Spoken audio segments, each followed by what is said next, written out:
Good morning दोस्तों। आज हम रेलवे साइंस का RRC group D 29/8/2022 third shift का सीट नंबर 24 से स्टार्ट करें। हम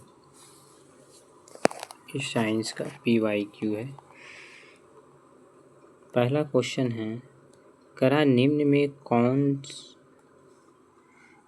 में कौन सा पाचक एंजाइम लार में पाया जाता है। तो लार में क्या पाया जाता है, एमाइलेज पाया जाता है। पहला क्वेश्चन है कि निम्न में कौन सा पाचक एंजाइम लार में पाया जाता है, तो एमाइलेज हो जाएगा, यानी पहला का डी हो जाएगा। पहला का क्या होगा, डी हो जाएगा।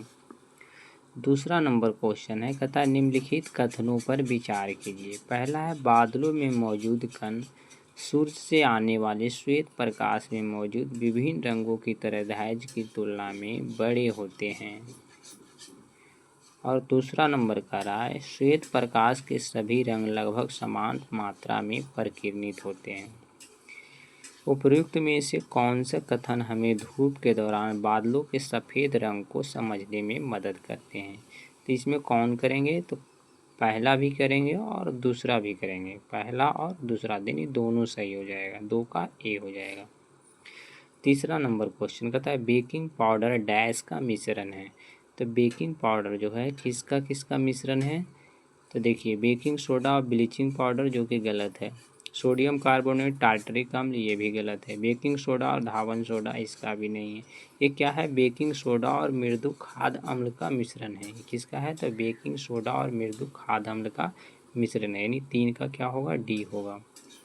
चौथा नंबर क्वेश्चन कहता है किसी वस्तु के एक 10 सेंटीमीटर फोकस दूरी वाले उत्तल दर्पण के सामने 15 सेंटीमीटर की दूरी पर रखा गया है।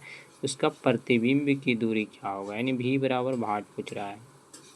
इसमें एफ दिया हुआ है और यू दिया है, भी पूछ रहा है। तो 1/f बराबर 1/v प्लस 1/u के माध्यम से क्या होगा, ये निकल जाएगा और इसका आंसर आएगा ए, 6 सेंटीमीटर आभासी होगा। 4 का ए हो जाएगा। 5 में करा है निम्नलिखित में से कौन सी नसबंदी विधि एक अस्थायी विधि है। तो कौन सा हो जाएगा, कॉन्डोम का उपयोग, ये अस्थायी विधि नहीं है। गर्भ निरोधक गोलियों का उपयोग, ये भी अस्थायी विधि नहीं है। कॉपर टी का उपयोग, ये भी अस्थायी नहीं है। लेकिन सर्जरी द्वारा नसबंदी, जिसको ऑपरेशन कहते हैं, उसको हम क्या करेंगे, सर्जरी द्वारा अगर नसबंदी कर देंगे तो ये अस्थायी विधि होगी। और बाकी सब क्या है, अस्थायी, टेम्पोररी यूज के लिए इसका प्रयोग किया जाता है, यानी 5 का सी हो जाएगा। 6 नंबर क्वेश्चन, 12 वोल्ट की बैटरी से संयोजित बल्ब 3 एम्पियर की धारा लेती है, तो बल्ब की शक्ति क्या होगा, P बराबर VI। P बराबर क्या होता है, PI। P बराबर VI, इसके माध्यम से आ जाएगा। तो देखिए भी दे ले है 12 वोल्ट और 3 एम्पियर, तो कितना हो जाएगा, 12 3 36, यानी 36 वाट आ जाएगा। कितना आ जाएगा, 36 वाट, यानी 6 का ए हो जाएगा।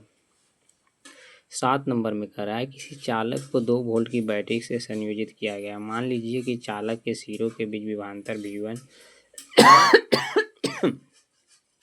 4 वोल्ट की बैटरी के साथ संयोजित किया है, विभवांतर V2 है। तो अनुपात क्या होगा, V1/V2 पूछ रहा है, तो ये का अनुपात कितना हो जाएगा, 2 हो जाएगा, यानी 7 का बी होगा। 8 नंबर क्वेश्चन कहता है अपघटन अभिक्रिया कब होती है, तो 8 का सी हो जाएगा। कहता है जब एक अभिकारक विघटित होकर सरल उत्पादों का निर्माण करता है, यानी एक अभिकारक क्या होगा, अब विघटित होकर यानी टूट कर क्या करेगा, एक सरल उत्पाद का निर्माण करेगा, तो उसको हम क्या बोलते हैं, अपघटन अभिक्रिया बोलते हैं, यानी 8 का सी हो जाएगा। 9 नंबर कहता है नीचे दिए कथन पर विचार कीजिए और सही उत्तर का चयन कीजिए।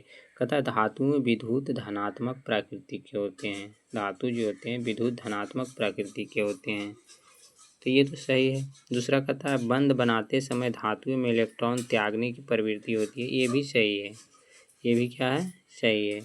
तो 9 का क्या हो जाएगा, 9 का सी हो जाएगा, 9 का सी।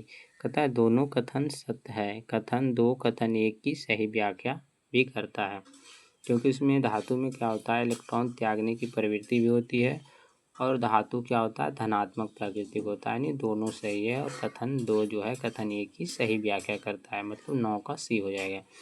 10 नंबर क्वेश्चन, 10 नंबर में क्वेश्चन में कहता है प्रकीर्णित प्रकाश का रंग प्रकीर्णित होने वाले कणों के आकार पर निर्भर करता है। अति सूक्ष्म कण मुख्य रूप से डैश प्रकाश का प्रकीर्णन करते हैं। तो कि कौन सा प्रकाश का? तो नीले प्रकाश का क्या करते हैं? प्रकीर्णन करते हैं। यानी 10 का क्या हो जाएगा? सी हो जाएगा। 11 नंबर का था पदार्थ एक्स जो एक प्रत्यय यानी एंटासिड जिसको बोलते हैं के रूप में प्रयोग किया जाता है।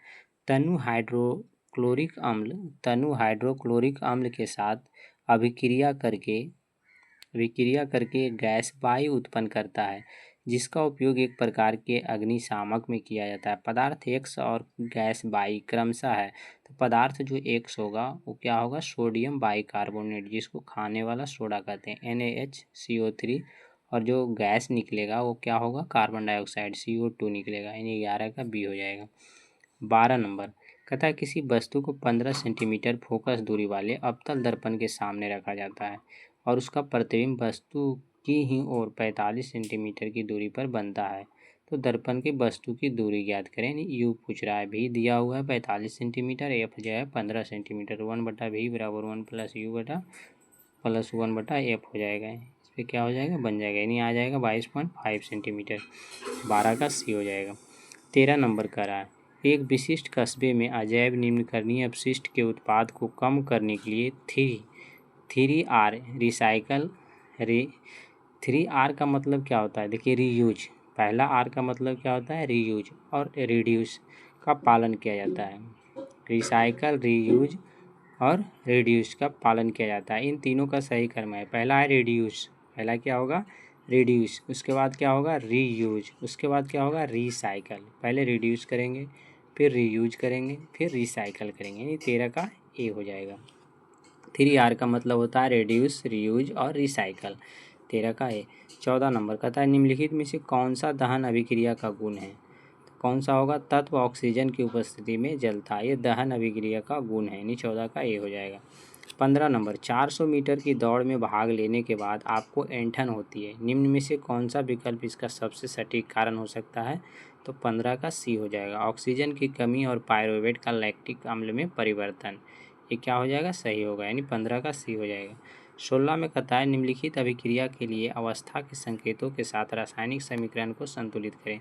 केमिकल रिएक्शन को संतुलित करना है। 6CO2 यानी कार्बन इसमें कितना होगा? 6 होगा, ऑक्सीजन 12 होगा।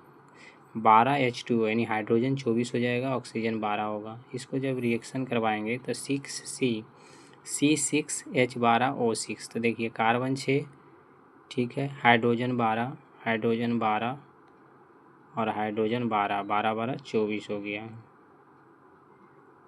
12 दूनी 24 ही ठीक है। यानी सी सही हो जाएगा। 16 का सी। 17 नंबर क्वेश्चन करता है निम्नलिखित में से कौन सा तत्वों के वर्गीकरण की आवश्यकता का उपयुक्त कारण नहीं है? तो 17 का सी हो जाएगा। तत्वों को उनके रंग के अनुसार स्थान देना, ये जो कि क्या है? गलत है। और बाकी सही है। विभिन्न तत्वों के गुणधर्म को सहसंबंधित करना ही सही है। आवर्त सारणी में किसी तत्व की विशिष्ट स्थिति को समझना, ये भी सही है। तत्वों के गुणधर्म में आवर्तित को समझना, ये भी सही है। यानी 17 का सी क्या होगा? गलत हो जाएगा। 18 कहता है जड़ों की जल अवशोषित करने वाली अधिचर्मी कोशिकाओं में प्राय लंबे रोमों जैसी संरचना हेयर लाइक पार्ट्स क्यों पाई जाती है? इसका रीजन क्या है? तो अवशोषण के लिए उपलब्ध सतह क्षेत्र में वृद्धि करने के लिए। क्या हो जाएगा? 18 का ए हो जाएगा। 19 नंबर कहता उस विकल्प का चयन कीजिए जो सही ढंग से यह इंगित करता है कि निम्नलिखित में से कौन सा कथन सत्य है जब जिंक धातु की एक पट्टी को कॉपर सल्फेट विलयन में रखा जाता है। तो क्या हो जाएगा? जिंक कॉपर सल्फेट से कॉपर को विस्थापित करेगा। जिंक क्या करेगा? कॉपर सल्फेट से कॉपर को क्या करेगा? विस्थापित कर देगा, क्योंकि इससे ज़्यादा रिएक्टिव कौन है? जिंक है। इस कारण से क्या करेगा? कॉपर को विस्थापित कर देगा। तो 19 का क्या होगा? 1 हो जाएगा। यानी ऑप्शन में अगर आया जाए तो 19 का सी होगा। 20 नंबर क्वेश्चन कहता है मेंडल द्वारा प्रयोग किए गए प्रयोग के तरीकों के आधार पर नीचे दिए कथनों में से सही कथन की पहचान करिए। पहला क्वेश्चन, पहला आंसर है, कहता है आरंभ में पौधे पर निषेचन किया था, उसके बाद स्व निषेचन किया गया था। यानी 20 का क्या हो जाएगा? ए हो जाएगा। 21 नंबर क्वेश्चन कहता है निम्नलिखित स्थितियों में प्रेरित विभवांतर के परिमाण और दिशाओं का विचार कीजिए। पहला है कि एक सीधी धारावाहिक तार के किसी स्थिर कुंडली की ओर 1.5 मीटर पर सेकंड की चाल से गतिमान होने पर। दूसरा है उसी सीधे धारावाहिक तार के उसी स्थिर कुंडली से दूर की ओर 1.5 मीटर पर सेकंड की चाल से गतिमान होने पर तथा प्रेरित विभवांतरों के परिमाण समान होंगे। विभवांतर का परिमाण क्या होगा? समान होगा। और उपयुक्त दोनों स्थितियों में उनके चिन्ह क्या होंगे? विपरीत होंगे। साइन जो है विपरीत होगा, लेकिन वोल्टेज जो है क्या होगा? समान होगा। 22 नंबर कहता है एक बैटरी से संयोजित किसी चालक में धारा I प्रवाहित होती है। यदि एक चालक का प्रतिरोध 4 गुना कर दिया जाए तो प्रवाहित धारा क्या होगा? 1/4 हो जाएगा। चालक का प्रतिरोध 4 गुना करेगा तो फिर धारा क्या होगा? 1/4 हो जाएगा, यानी 22 का सी हो जाएगा। 23 नंबर कहता है N फेरों वाली एक परिवर्तित धारावाही वृत्ताकार कुंडली के कारण उत्पन्न चुंबकीय क्षेत्र का परिमाण क्या होगा? N होगा। क्या होगा? N होगा। 24 में कहता है आपने जल में रियो की पत्ती रियो लीफ की एक अस्थायी स्लाइड तैयार की है। जब आप स्लाइड पर चीनी का प्रबल विलयन डालते हैं तो उसमें क्या परिवर्तन दिखाई देगा? क्या देगा? तो कोशिका जल का उत्सर्जन करेगी। उसकी वजह से कोशिका के अंदर मौजूद सामग्री सिकुड़कर कोशिका भित्ति से क्या होगा? दूर हो जाएगी। क्या होगा? 24 के बी नंबर कोशिका जल का उत्सर्जन करेगी, जिसकी वजह से कोशिका के अंदर मौजूद सामग्री सिकुड़कर कोशिका भित्ति से दूर हो जाएगी। 24 का बी हो जाएगा। थैंक यू दोस्तों।